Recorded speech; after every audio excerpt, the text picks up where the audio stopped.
यकीन कामिल के मेरे तमाम दोस्त, उम्मीद करती हूँ कि आप लोग सब ठीक ठाक होंगे, खैरियत से होंगे और मेरी आज की वीडियो का इंतज़ार कर रहे होंगे।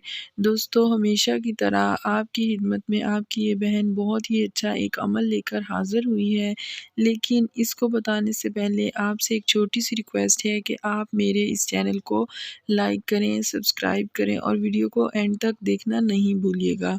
चलें जी, आप फटाफट से मेरे चैनल को लाइक करें ताकि हम आप आज की वीडियो की तरफ चलें।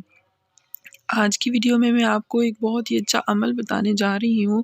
छोटे बच्चों के जो दांत होते हैं, जो पहले दूध के दांत होते हैं, बच्चों के पहली दफ़ा जो दांत गिरते हैं, उनको आपने ज़ाया नहीं करना। उनसे आपने एक अमल करना है और बहुत ही बड़ी खुशखबरी हासिल करनी है। बच्चों के दूधिया दांत कमर पर बांधने से हमल हो जाता है।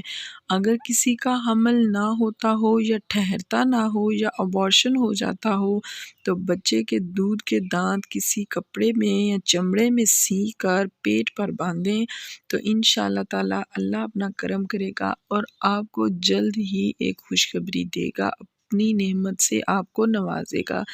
दोस्तों, आपको पता है कि बच्चे फरिश्ते होते हैं, वो शरारतें करते हैं, लेकिन उनके ज़हन में गुनाह का कोई ख्याल नहीं होता। नाबालिग बच्चे जो होते हैं, उनकी सिफ़्त फरिश्ता नुमा होती है, इसलिए ये दांत जो उनके होते हैं, ये उनके मुंह का नूर होता है।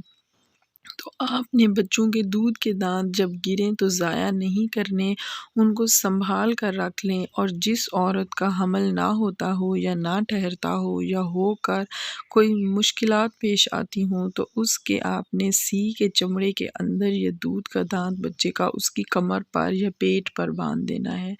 इंशाअल्लाह ताला आपको अफ़ाक़ा होगा और अल्लाह ताला आपको अपनी रहमत से, नेमत से नवाजेगा।